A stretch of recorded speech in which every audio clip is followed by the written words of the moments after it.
만나 뵙게 돼서 반갑습니다. 제 목소리가 잘 들리시나요? 네, 반갑습니다.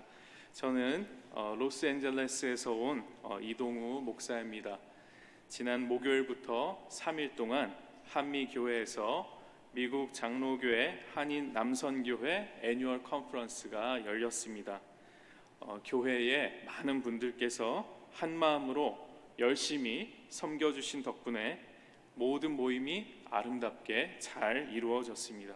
수고하신 모든 분들께 감사의 말씀을 드립니다. 우리 박수 한번 같이 쳐드릴까요? 수고하신 분들을 위해서. 네. 감사합니다. 저는 이번 컨퍼런스에 강사로 초대되어서 포스트 팬데믹과 미주 한인교회라는 제목으로 이 팬데믹 시대를 지나고 있는 교회들이 미래를 함께 준비할 수 있도록 고민하면서 메시지를 전했습니다. 그리고 오늘 이 주일에 여러분들과 만나서 하나님의 말씀을 전할 수 있게 되어서 참으로 기쁩니다. 오늘 하나님 말씀을 통해서 우리를 향하신 하나님의 뜻을 발견하고 또한 깨닫고 그리고 깨달은 것을 우리가 행함으로 실천할 수 있는 모든 여러분들 되시기를 주님의 이름으로 축원합니다. 저에 대한 소개를 드릴 수도 있지만 말씀 소개를 드리는 게 더 중요하다고 생각하기 때문에 제 소개는 하지 않도록 하겠습니다. 혹시나 궁금하신 분들 있으시면 구글에 찾아보시면은 대충은 나옵니다. 그러니까 찾아보시면 좋겠습니다. 우리 말씀 나누기 전에 잠시 함께 기도하겠습니다.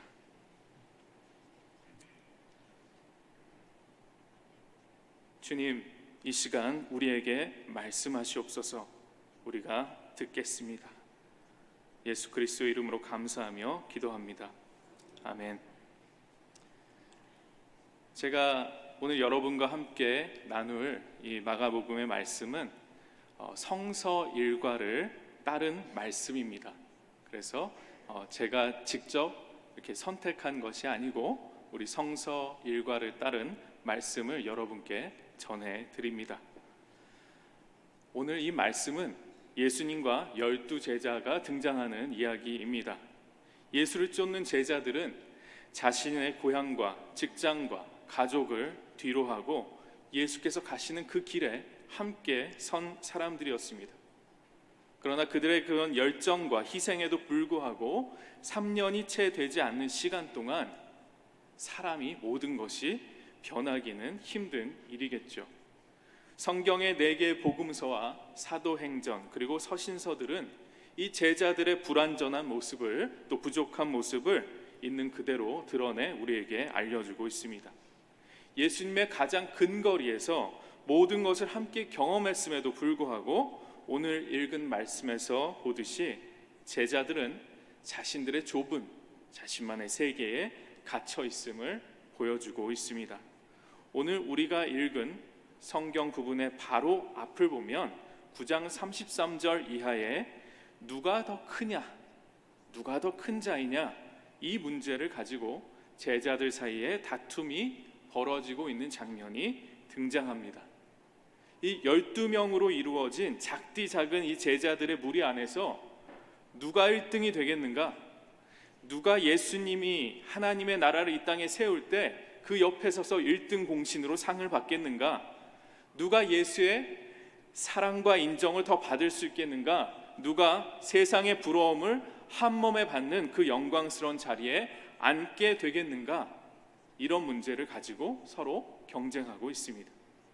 그들에게는 이것이 매우 중요한 문제인 것처럼 보입니다.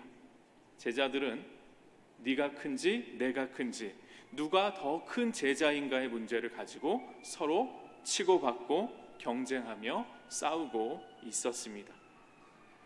9장 14절 이하에 등장하는 이야기에서도 이와 비슷한 모습을 발견할 수 있습니다. 우리 성경을 가지고 계신 분들은 잠깐씩 찾아보시면서 들으셔도 좋겠습니다.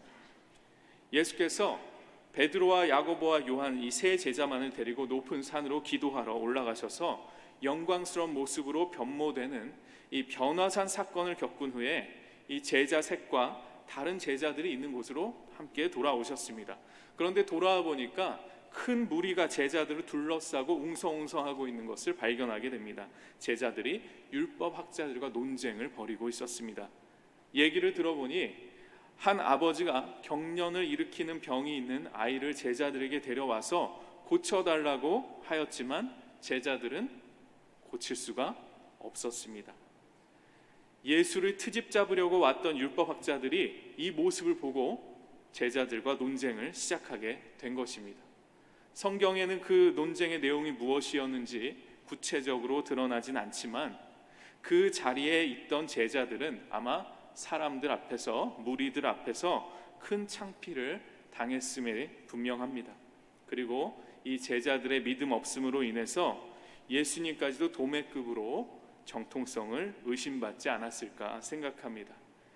이렇게 능력이 없는 제자들임에도 불구하고 오늘 말씀에서 드러나듯이 제자들은 이 12명에 속하지 않은 다른 사람들이 예수의 이름으로 표적을 행하는 것을 인정하려 들지 않습니다.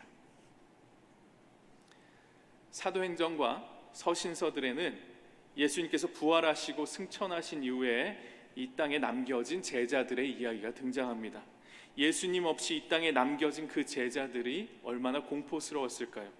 또 로마의 박해 속에서 얼마나 고통받았을까요? 그 속에서 예수 그리스도의 제자된 공동체들이 어떻게 교회를 이루고 복음의 행진을 이어가고 있는지를 우리는 성경을 통해서 볼 수 있습니다. 그러나 그 모든 과정이 다 마찰 없이 평화롭고 은혜롭게 진행되지는 않았습니다. 예수 그리스도의 복음이 그 팔레스타인의 작은 땅을 벗어나고 유대인의 문화적이고 언어적인 바운더리를 넘어서서 이방인들에게 전해지기 시작했을 때 유대인 기독교인들은 그것을 쉽게 인정할 수가 없었습니다. 이 유대인의 전통적인 관점에서는 이방인들과 함께 식탁의 교제를 나누고 형제 자매로 함께 구원을 나눈다는 것을 도저히 용납할 수가 없었던 것입니다. 이 복음의 중심이었던 12 제자들을 중심으로 이루어진 이스라엘 교회는 그래서 큰 난관에 봉착하게 됩니다. 오늘 우리가 읽은 이 마가복음의 말씀과도 어떻게 보면 비슷한 상황이라고 볼 수 있습니다. 유대인이 아닌 이방인들이 그리스도를 믿어 성령을 받고 그리스도인이 된 사람들이 많아지기 시작했을 때 강성 유대인 그리스도인들은 이방인들이 구원을 받기 위해서는 할례를 받아야 한다고 강하게 주장을 했습니다. 예루살렘 교회의 베드로와 남은 제자들은 아주 곤란한 상황에 빠지게 된 것이죠. 베드로가 성령께서 보여주신 환상을 경험하고 이 문제는 다른 신에게 제사한 음식을 핏째 먹지 않는다, 이런 규율을 지키는 것으로 일단락됩니다. 그런데요, 사실 이 규율도 유대인의 시각으로 본 그들의 편견을 드러내고 있는 것이라 볼 수 있습니다. 예수께서는 모두를 자유롭게 하셨기 때문이죠. 이렇듯 초대 교회에서 유대인 그리스도인들과 이방인 그리스도인들 사이에서는 이러한 힘의 알력 관계가 존재했었습니다. 유대인의 벽을 넘어서서 이방인들에게 예수 그리스도의 복음이 전해지게 한 것은 누구의 일이었을까요? 성령의 일이었습니다.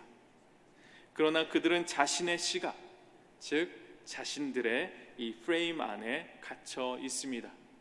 누가 더 정통인가? 누가 진정한 예수의 직계 제자로서 권위를 갖는가? 유대인이 아닌 이방인들이 성령을 받았다는 것은 유대인들에게는 선택받은 민족이라는 자부심에 아주 큰 상처를 입는 것이었기 때문에 도저히 그들이 받아들일 수가 없었습니다. 이 12명의 제자에 들지 못한 다른 사람들은 자신들과 다르다고, 자신들은 선택받았다는 그 우월성을 이 12 제자들은 비교함으로써 가지고 있었던 것입니다. 이 제자들이 갇혀있는 이 프레임은 1등 싸움, 정통 싸움, 권위에 대한 싸움에 대한 것입니다. 이 싸움의 근본에는 결국 누가 힘을 가지겠는가, 어떻게 타인을 지배할 것인가 라는 힘과 권력에 대한 욕심이 자리 잡고 있습니다. 여러분, 이것은 창세기에서 다루고 있는 인간 근본적인 욕심에 대한 것이기도 합니다. 하나님과 같아지고자 한 아담과 하와의 이야기, 천하를 지배하고자 한 바벨탑 이야기, 동생에게 권력을 빼앗긴 가인과 아벨의 이야기, 형제 간의 권력 다툼을 한 에서와 야곱의 이야기, 또 다른 권력 다툼을 형제끼리 이뤄낸 요셉과 그의 형제들의 이야기에서 우리는 기독교 신학의 전체를 관통하고 있는 인간의 죄악된 본성을 발견할 수 있습니다. 타인을 억누르고 지배하고자 하는 권력과 힘에 대한 욕망으로 세상을 좁게 바라보는 그 시각입니다. 지금부터 이것을 프레임이라고 한번 불러보도록 하겠습니다. 예수께서는 이런 제자들의 한계를 너무 잘 알고 계셨습니다. 그래서 오늘 우리가 읽은 말씀을 통해서 프레임을 넘어서는 생각에 대해서 제자들에게 가르치셨습니다. 예수께서는 제자들이 서로의 높고 낮음을 저울질하며 경쟁하고 권위를 갖기 위해서 노력하기보다는 예수 그리스도의 제자된 무리, 즉 하나의 커뮤니티, 하나의 공동체로서 자신을 바라보기 원하셨습니다. 복음을 위해서 신분, 출신, 성별, 언어, 문화, 재산, 지적 능력에 상관없이 모두를 받아들이시고 섬기는 마음을 갖도록 가르치셨습니다. 애초에 12 제자들 역시 자신들이 잘나고 남보다 더 좋은 것이 있어서 또는 준비가 되어 있어서 선택된 것이 아니었음을 기억했더라면 참 좋았겠죠. 그러나 제자들은 그렇지 못했습니다. 이미 자신이 가지고 있는 이 세상을 바라보고 인식하는 이 프레임을 넘어서지 못했던 것입니다. 참 어려운 일이기도 합니다. 그 프레임은 자신이 태어난 세상이 그 세상이 가르쳐준 삶의 방식이고 부모가 물려준 삶의 철학이었으며 또 세상에서 호구 잡히지 않고 살아갈 수 있는 삶의 지혜로운 방식이었습니다. 예수께서는 제자들이 다른 사람들을 타인화시켜서 배격하고 있는 그 예수를 따르는 또 다른 무리의 사람들을 하나님 나라를 위해서 함께 노력하는 제자의 커뮤니티 안으로 받아들이시고 포용하고 있습니다. 예수께서 12 제자들에게 가르치신 것은 사람이 세상을 바라보는 태도와 인식을 조금만 변화시킨다면 전에 볼 수 없었던 새로운 선택지들을 보게 될 수 있다는 것입니다. 만약 제자들이 예수님의 이러한 가르침을 잘 이해하고 자신의 좁은 프레임을 넘어서서 이런 생각들을 했더라면 어땠을까요? 어떻게 우리가 하나님의 아들이신 예수 그리스도의 사역에 힘을 합해서 함께 할 수 있을까? 하나님의 나라로 대표되는 하나님의 뜻이 우리를 통해 이 땅에 더 드러날 수 있도록 우리가 어떻게 협력하면서 역할을 잘할 수 있을까? 예수께서 이 땅에 불러오신 구원의 놀라운 소식을 어떻게 우리가 이 땅에 실천해 나갈까? 예수께서 가르치셨듯이 우리가 더욱 낮아지고 예수의 복음을 믿고 헌신하는, 특히나 나중에 온 사람들, 그 사람들을 우리보다 더 높여서 어떻게 함께 복음을 위해서 협력할 수 있을까? 어떻게 하면 나중에 온 사람들이 예수의 복음의 참 뜻을 깨닫도록 우리가 도와줄 수 있을까? 제자들이 이런 생각을 했더라면 어땠을까요? 개개인의 욕심과 생존을 향한 이 본능적인 두려움은 우리 생각에 한계를 짓습니다. 두려움에 기반한 혐오와 배제의 언어를 넘어서야 합니다.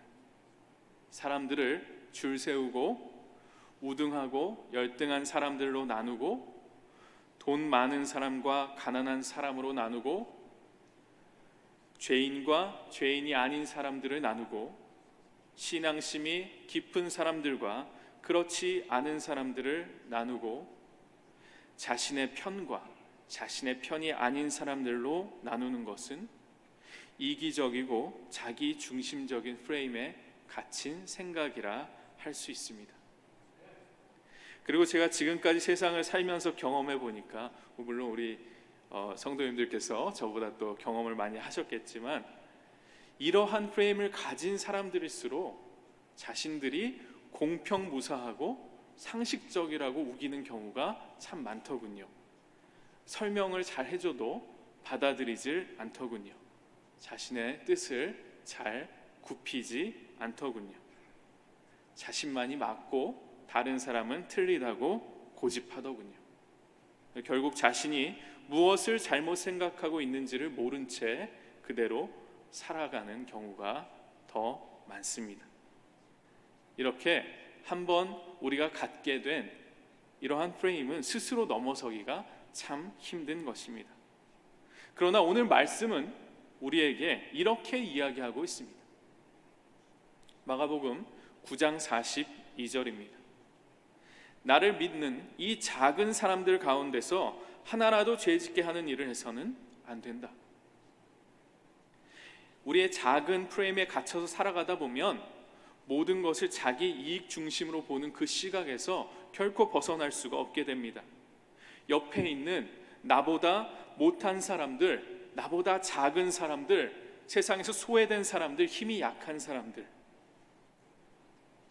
신분 문제가 있는 사람들, 가족들 어려움 때문에 곤란한 상황에 빠진 사람들, 육체의 병 때문에 고통받는 사람들,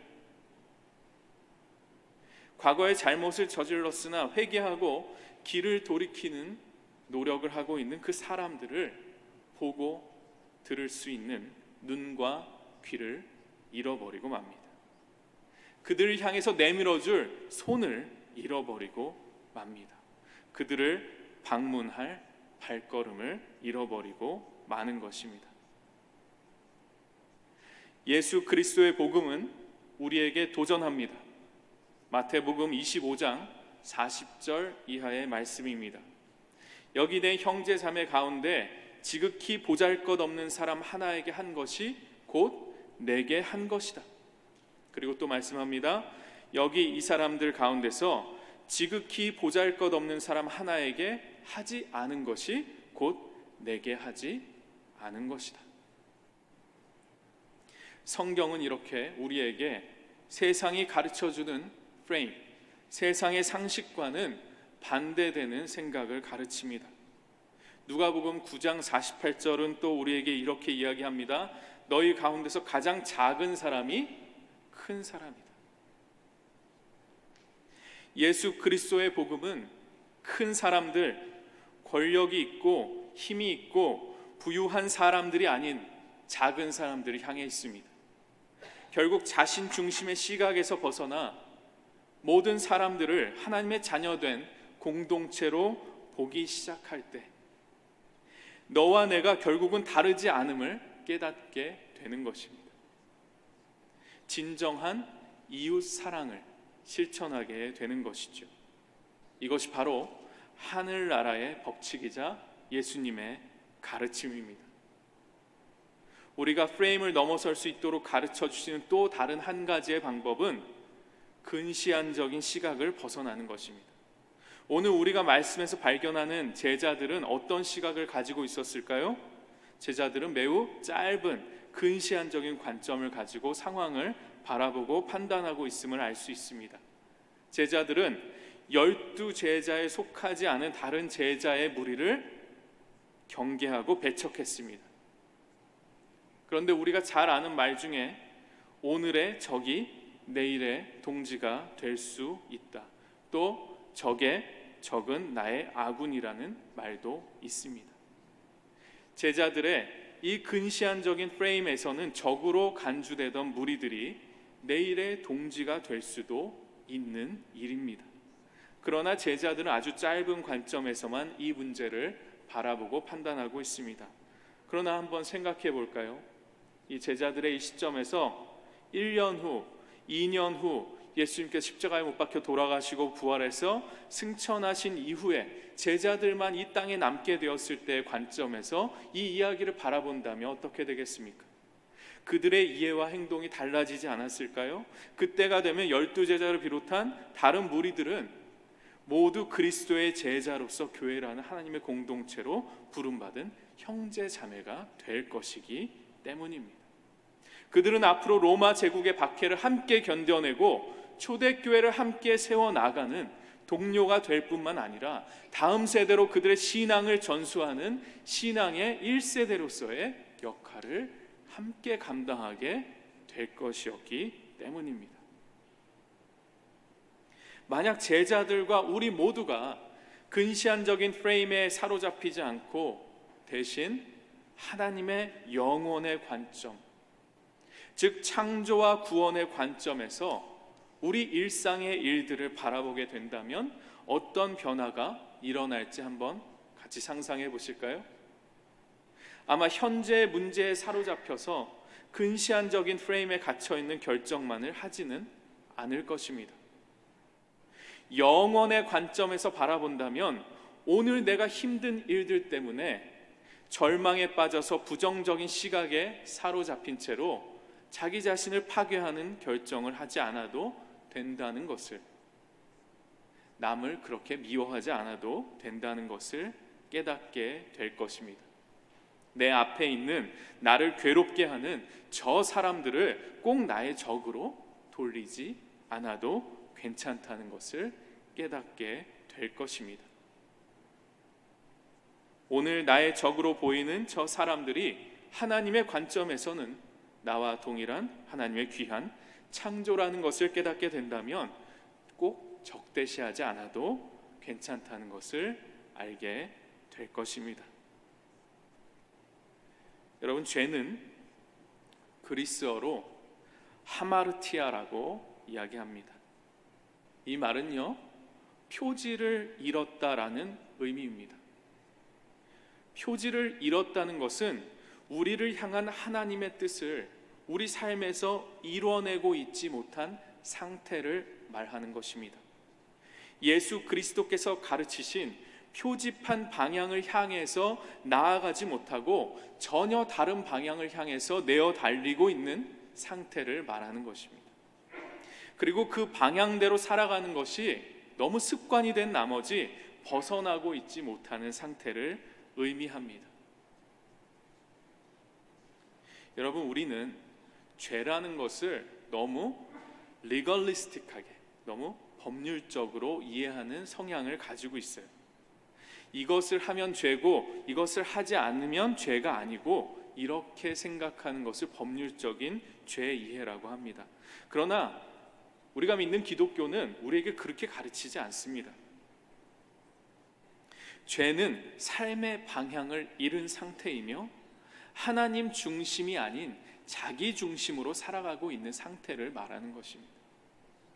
오늘 본문 49절 이하에서 이야기하고 있는 소금의 역할이라고도 할 수 있겠습니다. 프레임에 갇혀서 자신의 생각을 따르고 하나님의 뜻을 따르지 못하고 있는 그 상태가, 방향을 잃어버린 그 상태가 소금이 짠맛을 잃은 상태라고 할 수 있겠습니다. 바로 그 상태가 죄에 빠져 있는 상태입니다. 하나님은 사라지고 하나님이 제시하신 방향은 사라지고 자신만이 가득 남은 상태가 되겠죠. 여러분, 그리스어로 회개는 메타노이아라고 합니다. 이 말은 말 그대로 풀어보면 깨달은 후에, 깨달은 뒤에 라는 뜻을 가지고 있습니다. 이것을 조금 더 풀어서 이해하자면 잘못된 방향을 깨닫고 돌이키다 라는 실천적인 의미를 담고 있습니다. 우리가 잘못을 깨닫기만 하는 그 인식의 영역에서 회개가 끝나는 것이 아닙니다. 돌이켜 방향을 바꿔 나아가다라는 이 행동이 뒤따라야 한다는 것입니다. 이 회개의 예를 잘 보여주고 있는 것이 돌아온 탕자 둘째 아들의 이야기입니다. 누가복음 15장에서 아버지의 유산을 미리 받아 타국에서 모든 재산을 탕진하고 폐인처럼 살아가다가 갑자기 아버지를 기억하고 생각과 마음을 달리하고 본인이 있던 그 곳에서 돌이켜서 아버지의 집으로 발걸음을 향하는 그 모습이 회개의 인식적이며 행동적인 요소를 잘 보여주고 있는 것입니다. 생각의 방향이 바뀌지 않고 행동이 변하지 않는 회개는 진정한 회개가 아닙니다. 발걸음의 방향을 바꾸는 것이, 돌이켜 방향을 전환하는 것이 진정한 회개의 시작인 것입니다. 프레임을 넘어서는 일이 바로 이 회개의 결과로 나타나야 합니다. 인간을 피부색이나 사용하는 언어나 나고 자란 문화나 경제적 능력을 이유로 삼아서 차별하고 구분짓고 혐오와 배제를 일삼으면서 편가르기를 하는 것이 우리 인간의 죄악된 본성입니다. 제자들은 이러한 인간의 한계를 뚜렷하게 보여주고 있습니다. 이 모습이 우리에게 낯선 것은 아닙니다. 우리도 그런 사람들이기 때문입니다. 우리가 그런 세상에서 태어나서 그렇게 배워왔고 그렇게 살아왔기 때문이기도 합니다. 그런데요, 여러분, 우리는 이 본성의 본질을 잘 살펴볼 필요가 있어요. 이 본성은 바로 우리의 두려움에 기반하고 있습니다. 인간은 동물들과 마찬가지로 낯선 것, 이해할 수 없는 것들을 즉각적으로 위험으로 간주합니다. 그래서 우리 군대에 다녀오신 분들은 아시죠? 피하 구분을 확실하게 해야 살아남을 수 있다, 이렇게 배우지 않습니까? 피하 구분을 확실하게 해서 적을 공격해야 자신이 살아날 확률을 높일 수 있다고 본능적으로 우리가 느끼고 생각합니다. 제자들은 자신들끼리 권위 싸움을 하다가 예수의 그 직계 제자 12명의 제자가 아닌 다른 무리들이 예수님의 이름으로 기적을 행하는 것을 보고 듣고 질투심에 사로잡혀 있습니다. 그리고 혹시나 자신들의 권위가 무너지지 않을까 두려워하고 있는 것입니다. 그들을 잠재적인 경쟁자로 인식하고 있는 것입니다. 그리고 어쩌면 낯선 저들의 무리가 우리 12제자를 대체할 만한 사람들이 될지도 모른다라는 그 두려움에 떨고 있는 것입니다. 예수의 제자로서 자신들의 레퓨테이션을 잃을까, 권위를 잃을까, 기득권을 빼앗길까 두려움에 사로잡힌 그들은 즉시 예수님께 문제를 제기하기 시작했습니다. 예수님, 저 사람들이 허락도 받지 않고 선생님의 이름으로 사람들의 병을 낫게 하고 기적을 일으킵니다. 그러니 뭐 해달라는 얘기예요? 좀 혼내주세요. 못하게 해주세요 라고 말하고 있는 것이죠. 예수님으로부터 그들을 배제하고 혐오하는 말을 듣고 싶었던 것입니다. 그렇게 해야만 낯선 무리들의 잠재적인 위험을 없애고 자신들이 컨트롤할 수 있는 상황을 만들 수 있다고 생각했던 것이죠. 우리에게 이 상황이 그렇게 낯선 것만은 아닙니다. 우리 삶의 현실에서 예수님께서 가르쳐 주신 대로 기존의 관계를 새롭게 만들어가는 것은 결코 쉬운 일이 아닙니다. 한번 그렇게 망가진 관계를 회복하는 거 쉬운 일이 아닙니다. 시기 질투 없이 내 옆사람과 함께 그리스도께서 가르치신 하나님의 나라를, 그 원리를 우리 살아가는 이 땅에, 우리 교회 안에 현실화시키는 일이 그렇게 쉬운 일이 아닌 것이죠. 저 사람이 꼭 나의 적일 필요는 없다, 나의 동지가 될 수 있다라는 그 마음 갖기가 어려운 것입니다. 그럼 어떻게 그런 마음을 가질 수 있을까요?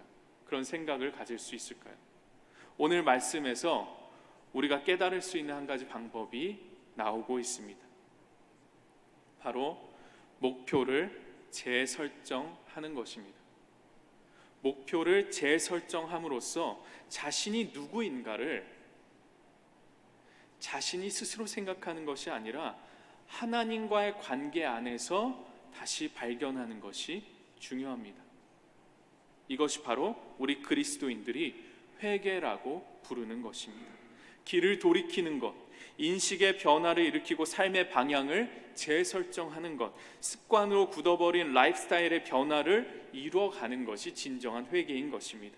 이러한 방향의 변화는요, 철야 예배나 수련회에서 우리가 눈물 콧물 쏟으면서 울면서 기도한다고 자동적으로 우리 삶에 일어나는 일이 아닙니다. 자신의 잘못을 깨닫는 단계를 지나서 행위로서 삶의 변화를 이루어내는 데까지 이르러야 합니다. 이것이 없다면 그냥 감정의 카타르시스를 한번 느낀 것 뿐입니다. 한바탕 울고 웃으면서 일시적으로 감정이 풀린 것 뿐입니다. 이런 것이 심리학적으로는 도움이 될 수 있겠지만 그거는 그때뿐이겠죠. 근본적인 진정한 삶의 변화는 행동과 말과 생각의 변화로 나타나야 하는 것입니다. 그래서 진정한 의미의 회개는 목표를 다시 설정하는 것으로부터 시작합니다. 이것은 개인의 욕심과 두려움을 넘어서는 하나님의 구원의 계획 관점에서 모든 것을 바라보기 시작하는 것을 의미하는 것입니다. 우리 인간에게 한계 지어져 있는 이기적인 마음과 두려움과 욕심에서 벗어나서 하나님의 구원의 관점에서 모든 것들을 바라보기 시작한다면 거기에서 바로 목표의 재설정이 시작이 되는 것입니다. 개인적인 나와 또 우리의 이 바운더리를 넘어서서 하나님의 뜻에 더 가까운 시각에서 바라보려고 노력한다면 전에 보이지 않던 새로운 관점이 생겨납니다. 도저히 이해할 수 없었던 일들을 이해할 수 있는 가능성이 생깁니다. 도저히 용서할 수 없는 것을 새롭게 바라볼 수 있는 가능성이 생깁니다. 모든 일들이 나의 관점이 아닌 더 넓고 더 높은 관점에서 바라볼 수 있는 가능성이 생기는 것입니다. 심리학에서 이와 비슷한 것을 설명하는 개념이 있어요. 심리학에서 이것을 메타인지라고 부릅니다. 메타코그니션이라고 하는데요, 1976년 미국의 심리학자 존 플라벨이 만든 용어입니다. 그래서 인지 과정에 대해서 인지하는 능력을 뜻합니다. 말이 좀 어렵죠? 좀 더 쉽게 설명하면 생각에 대한 생각이에요. 또는 생각 너머의 생각. 더 어렵나요? 네. 자기를 관찰할 수 있는 능력이에요. 자신을 객관적으로 볼 수 있는 능력이에요. 자기가 뭘 알고 뭘 모르는지, 자신의 행동이 어떤 결과를 불러오게 될지를 아는 능력이라고 할 수 있습니다. 기독교 신학의 관점에서 이 메타인지는 죄로 향해 가던 그 길을 내가 잘못 가고 있었구나 라고 깨달을 수 있는 능력이고, 가던 길을 돌이킬 수 있는 자기 객관화 능력입니다. 개인의 차원을 넘어서 다른 사람의 관점에서 생각해 볼 수 있는 능력을 뜻합니다. 자신의 생각을 자신 개인적인 관점뿐만 아니라 우리 더 큰 커뮤니티, 더 큰 공동체의 관점이나 또는 더 나아가서 하나님의 구원의 목표의 관점에서 바라볼 수 있는 신앙의 성숙함을 뜻한다고 볼 수 있습니다. 저는 여러분께서 이러한 신앙의 성숙함을 이룰 수 있는 분들이면 좋겠습니다. 그러면 이 신앙의 메타인지를 통해서 우리가 보아야 할 진정한 목표가 무엇일까요? 예수 그리스도께서 가르치셨던 하나님의 나라를 이 땅에 이루는 것입니다. 하나님께 영광을 돌리는 것입니다. 자신의 삶의 모든 일들과 성취한 모든 것이 자신으로부터 온 것이 아니라 하나님의 은혜임을 깨닫는 것입니다. 그리고 겸손하게 이웃을 사랑으로 돌보는 것입니다. 내가 남들보다 조금 더 잘나고 조금 더 참고 조금 더 일했고 조금 더 노력해서 성공을 이루었으니 내가 저 사람보다는 낫다. 나는 죄를 짓지 않았고 저 사람은 죄를 지었으니 내가 더 우월하다. 나를 우러러 볼만하다. 이렇게 자랑하고 우쭐대는 생각을 벗어나는 것입니다. 이것이 바로 신앙의 메타인지, 즉 신앙의 성숙함을 이루는 일입니다. 개인의 이기적인 사고방식을 벗어나 하나님 중심의 사고로 넘어가는 것을 말하는 것입니다. 오늘 이 말씀을 듣는 여러분 모두는 하나님과의 관계 안에서 자신을 발견하시기 바랍니다. 자신의 궁극적인 삶의 목표를 다시 한번 깨달으시기 바랍니다. 신앙의 메타인지를 갖는 것은 우리 성도들에게, 우리 그리스도인들에게 전에는 깨닫지 못했던 더 새롭고 더 조화로운 그러한 선택지를 발견하는 일이 될 것입니다. 이것이 바로 신앙의 성숙함에 이르는 것입니다. 오늘 우리가 읽은 마가복음 9장 후반부의 말씀에서 예수께서는 죄에 대해서 경고하면서 이야기하고 계시죠. 예수께서는 당시 종교 지도자들과 다르게 생각만으로 지은 죄도 죄라고 하셨습니다. 그래서 엄격한 기준으로 죄를 바라본다면, 예수님께서 말씀하신 기준으로 죄를 바라본다면 우리 중에 한 사람도 죄가 없는 사람이 없습니다. 그럼 우리 모두가 죄인인데, 그럼 우리 모두가 오늘 말씀처럼 눈을 뽑고 혀를 뽑고 팔과 다리를 절단을 해야 되겠습니까? 연자맷돌 목에 메고 물로 뛰어들어야 하겠습니까? 우리가 문자적으로 이 말씀을 받아들이면 너무 무시무시하죠. 네. 아마 우리 중에 여기 한 사람도 있을 사람이 없을 것입니다.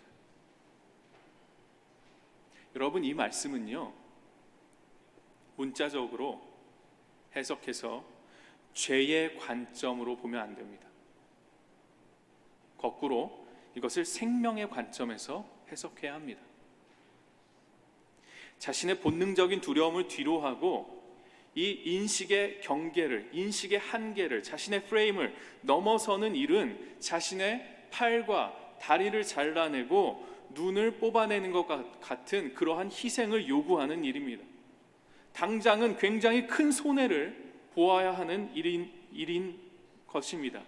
그러나 하나님의 나라의 관점에서는 그것이 결국엔 생명을 살릴 수 있는 일임을 깨닫는 것이 오늘 이 말씀의 핵심인 것입니다.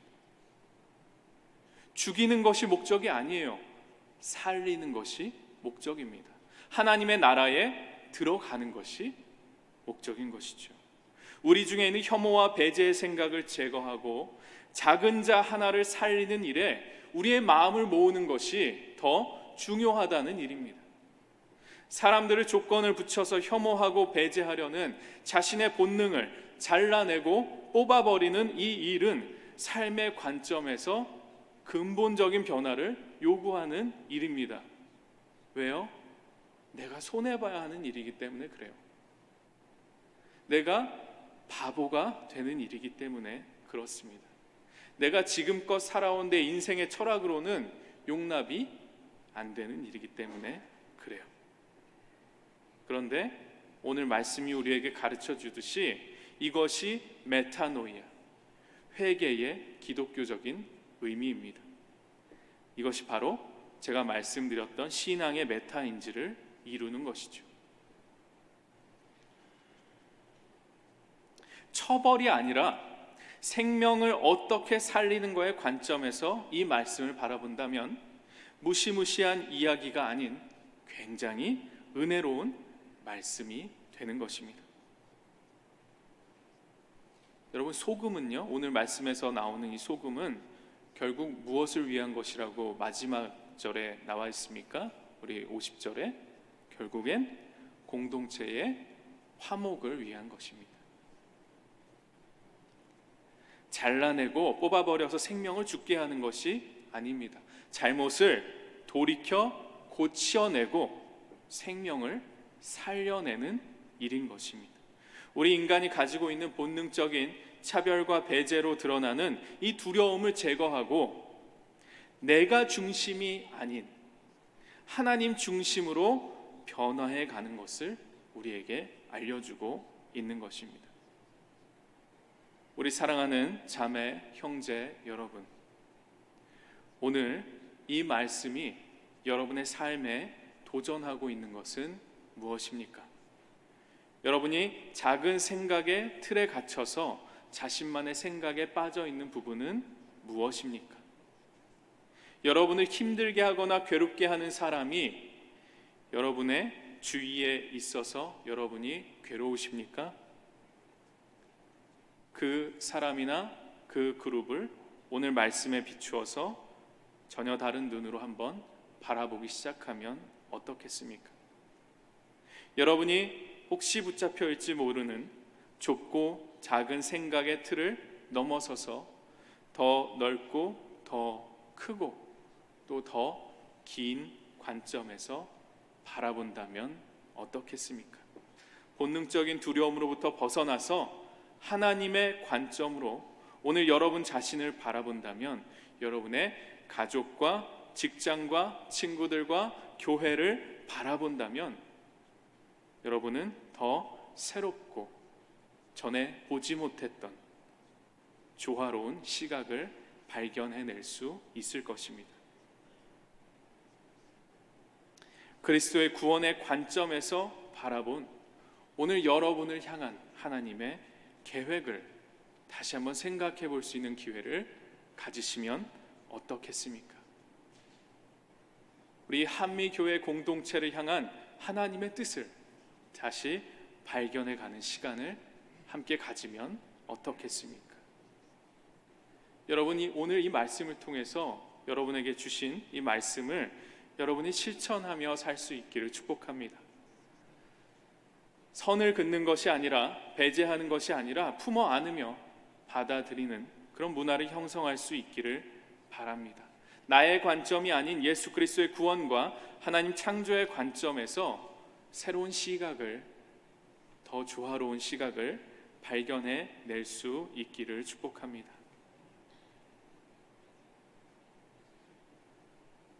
여러분, 하나님께서 그런 결단을 하고 행동에 옮기는 여러분을 더 큰 축복으로 축복해 주실 것입니다. 그런 여러분과 우리 한미교회 공동체가 될 수 있기를 주님의 이름으로 축복합니다. 오늘 이 시간 받은 말씀을 가슴에 담고 우리 잠깐 눈을 감은 채로 기도 한번 같이 해볼까요? 우리 하나님께서 우리에게 주신 그 말씀 생각하면서 우리 잠깐 침묵 가운데 잠시 기도 같이 하도록 하겠습니다.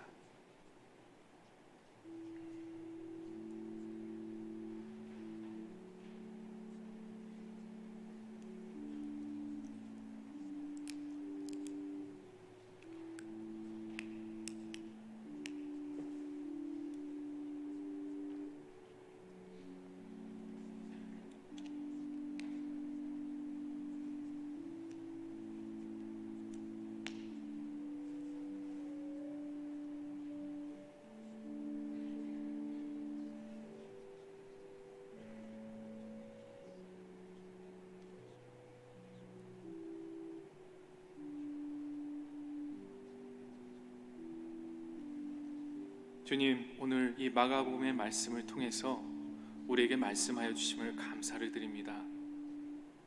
주님, 우리는 때로는 우리의 생각에 사로잡혀서 나만의 이기적인 사고방식에 너무나 휩쓸려서 하나님의 관점에서 나와 세상을 바라보지 못하고 이기적인 선택과 이기적인 그러한 행동을 할 때가 많았음을 고백합니다. 주님, 생명을 살리는 사람들 되게 하여 주십시오. 하나님의 관점에서 우리의 삶과 모든 것들을 바라보고 다시 새로운 생각을 할 수 있는 사람들이 되기를 원합니다. 예수 그리스도께서 가르치셨듯이 이웃을 사랑하며 사는 사람, 하나님을 더욱 사랑하는 그리스도인 되기를 원합니다. 주님, 우리를 도와주시옵소서. 나의 관점이 아닌 그리스도의 구원의 관점에서 모든 것들을 생각할 수 있는 그러한 신앙의 성숙을 이뤄낼 수 있는 그리스도인들 될 수 있도록 주님 도와주시옵소서. 나의 짧은 시각이 아닌 하나님의 영원한 시간의 관점에서 일들을 바라보고 실천할 수 있게 하여 주시옵소서. 주님, 우리의 입에서 혐오와 배제의 언어를 없애 주시옵소서. 그것을 잘라내 주시옵소서. 주님, 우리에게 사랑과 생명과 축복과 화평과 평화의 언어를 말할 수 있는 사람들 될 수 있도록 주님 성령을 부어 주시옵소서. 주님 변화시켜 주시옵소서. 우리 가운데 늘 새로운 창조를 행하시는 하나님을 받아들이기 원합니다. 우리가 전에 전혀 생각지 못했던 하나님의 축복을 새로운 관점에서 바라보게 하여 주시옵소서. 우리가 과거를 떠나서 하나님께서 우리에게 열어주시는 미래의 축복을 향해서, 은혜를 향해서 나아갈 수 있는 미래를 사는 사람들 되게 하여 주시옵소서. 주님, 우리 한미 장로교회를 주님께서 품어주시고 이끌어주시고 모든 한 사람 한 사람과 함께하여 주시옵소서. 모든 말씀 예수 그리스도의 이름으로 감사하며 기도합니다. 아멘.